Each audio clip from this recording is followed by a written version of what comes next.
ಎಲ್ರಿಗೂ ನಮಸ್ಕಾರ. ನಿಮ್ಮ ಪ್ರೀತಿಯ ಶ್ರೀಹರಿ ಜೊತೆ ರಾಯರು ಚಾನಲ್ಗೆ ಎಲ್ರಿಗೂ ಕೂಡ ಸ್ವಾಗತ. ರಾಯರ ಈ ಒಂದು ದಿವ್ಯ ಮಂತ್ರವನ್ನು ಪ್ರತಿ ಗುರುವಾರ ನಾವು ಪಠನೆ ಮಾಡೋದ್ರಿಂದ ನಮ್ಮ ಜೀವನದ ದಿಕ್ಕೆ ಬದಲಾಗ್ತಾ ಹೋಗುತ್ತೆ. ಯಾವುದು ಈ ಅತ್ಯಂತ ಶಕ್ತಿಶಾಲಿಯಾದಂತಹ ರಾಯರ ಒಂದು ಸ್ತೋತ್ರ? ವಿಡಿಯೋವನ್ನು ಪೂರ್ತಿಯಾಗಿ ನೋಡಿ, ಕಂಪ್ಲೀಟಾಗಿ ಮಾಹಿತಿಯನ್ನು ನಿಮಗೆ ಕೊಡ್ತೀನಿ. ಗುರುವಾರ ಅಂತಂದರೆ ರಾಯರಿಗೆ ಅಲಂಕಾರವನ್ನು ಮಾಡಿ ಕೇವಲ ಮನಸ್ಸಿಗೆ ಬಂದಷ್ಟು ದೀಪವನ್ನು ಹಚ್ಚುವಂತಹದ್ದು ಅಲ್ಲ. ರಾಯರ ಪೂಜೆ ಅಂತ ಹೇಳಿ ಬಂದಾಗ ಪ್ರತಿ ಗುರುವಾರ ಅದರದ್ದೇ ಆದಂತಹ ವಿಧಿ ವಿಧಾನಗಳಿರುತ್ತೆ.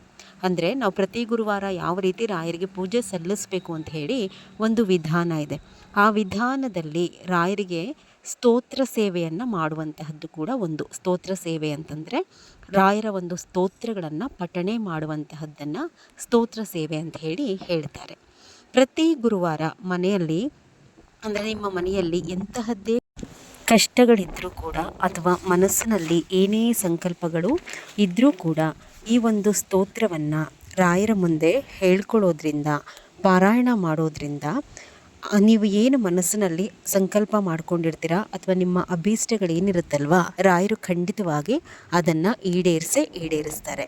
ಪ್ರತಿ ಗುರುವಾರ ಈ ಸ್ತೋತ್ರವನ್ನು ನಾವು ತಪ್ಪದೇ ಹೇಳ್ಕೋಬೇಕು.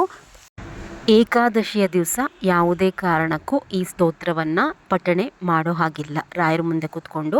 ಆಮೇಲೆ ಗುರುವಾರ ಬಿಟ್ಟು ಪ್ರತಿನಿತ್ಯ ಕೂಡ ಈ ಸ್ತೋತ್ರವನ್ನು ನಾವು ರಾಯರ ಮುಂದೆ ಹೇಳ್ಕೊಳ್ಳೋ ಹಾಗೆ ಇಲ್ಲ.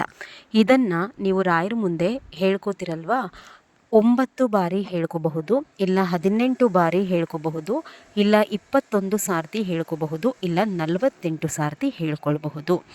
ರಾಯರ ಮುಂದೆ ಹೇಳೋದಕ್ಕಿಂತ ಮೊದಲು ಒಂದಷ್ಟು ಸಾರ್ತಿ ಹೇಳ್ಕೊಂಡು ಪ್ರಾಕ್ಟೀಸ್ ಮಾಡಿಕೊಂಡ್ರೂ ಪರವಾಗಿಲ್ಲ. ತಪ್ಪಾಗಿ ರಾಯರ ಎದುರುಗಡೆ ಕೂತು ಈ ಸ್ತೋತ್ರವನ್ನು ಉಚ್ಚಾರಣೆ ಮಾಡಬೇಡಿ. ಈ ಮಂತ್ರಕ್ಕೆ ಬಹಳ ಶಕ್ತಿ ಇದೆ. ಈ ಸ್ತೋತ್ರವನ್ನು ನೀವು ಪಠಣೆ ಮಾಡುವಾಗ ರಾಯರಿಂದ ಹೂಪ್ರಸಾದ ಆದರೆ ನೀವೇನು ಅಂದ್ಕೊಂಡು ಈ ಸ್ತೋತ್ರವನ್ನು ಹೇಳ್ಕೋತಾ ಇರ್ತೀರಾ, ಆ ಆಸೆ ಈಡೇರೋದ್ರಲ್ಲಿ ಎರಡನೇ ಮಾತೇ ಇಲ್ಲ. ಯಾವುದು ಆ ಸ್ತೋತ್ರ ಅಥವಾ ಶ್ಲೋಕ ಅಂತ ಹೇಳಿ ನೋಡುವಂತಹದ್ದಾದರೆ ರಾಯರ ಗಾಯತ್ರಿ ಮಂತ್ರ. ಯಾವ ರೀತಿ ಇದನ್ನು ಉಚ್ಚಾರಣೆ ಮಾಡಬೇಕು? ಓಂ ವೆಂಕಟನಾಥಾಯ ವಿದ್ಮಹೆ ಸಚ್ಚಿದಾನಂದಾಯ ಧೀಮಹಿ ತನ್ನೋ ರಾಘವೇಂದ್ರ ಪ್ರಚೋದಯಾತ್. ಓಂ ವೆಂಕಟನಾಥಾಯ ವಿದ್ಮಹೆ ತಿಮ್ಮಣ್ಣಪುತ್ರಾಯ ಧೀಮಹಿ ತನ್ನೋ ರಾಘವೇಂದ್ರ ಪ್ರಚೋದಯಾತ್.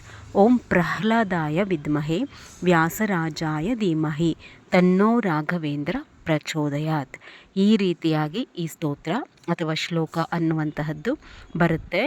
ಎಣಿಸ್ಕೊಂಡು 9 ಇಲ್ಲ 18 ಇಲ್ಲ ಅಂದರೆ 21 ಇಲ್ಲ 48 ಬಾರಿ ರಾಯರ ಎದುರುಗಡೆ ಪ್ರತಿ ಗುರುವಾರ ಹೇಳ್ಕೊಳ್ಳಿ. ಈ ಶ್ಲೋಕಕ್ಕೆ ತುಂಬ ಶಕ್ತಿ ಇರುತ್ತೆ. ನಿಮ್ಮ ಎಷ್ಟೋ ಕಷ್ಟಗಳನ್ನು ರಾಯರು ದೂರ ಮಾಡ್ತಾರೆ ನೀವು ಈ ಸ್ತೋತ್ರವನ್ನು ಪಠಣೆ ಮಾಡೋದ್ರಿಂದ. ಈ ಗಾಯತ್ರಿ ಮಂತ್ರಕ್ಕೆ ಒಂದು ವ್ರತವನ್ನು ಮಾಡುವಂತಹದ್ದೇ ಇದೆ, ಮುಂದೆ ತಿಳಿಸ್ಕೊಡ್ತೀನಿ. ಯಾರೋ ಕಾಮೆಂಟಲ್ಲಿ ಕೇಳಿದ್ರಿ ಪ್ರತಿನಿತ್ಯ ಹೇಳುವಾಗ ತಲೆ ಸ್ನಾನ ಮಾಡಬೇಕಾ ಅಂತ ಹೇಳಿ. ದಯಮಾಡಿ ಪ್ರತಿನಿತ್ಯ ಹೇಳ್ಕೊಳ್ಳಿಕ್ಕೆ ಹೋಗಬೇಡಿ, ಗುರುವಾರ ಮಾತ್ರ ಪಠಣೆ ಮಾಡಿ ಅಂತ ಹೇಳ್ತಾ ಈ ವಿಡಿಯೋನ ಮುಗಿಸ್ತಾ ಇದ್ದೀನಿ. ಎಲ್ರಿಗೂ ಕೂಡ ರಾಯರ ಅನುಗ್ರಹವಾಗಲಿ. ತಪ್ಪದೆ ಇದೇ ಗುರುವಾರ ರಾಯರ ಮುಂದೆ ಹೇಳ್ಕೊಳ್ಳಿ ಈ ಸ್ತೋತ್ರನ. ನಮಸ್ಕಾರ.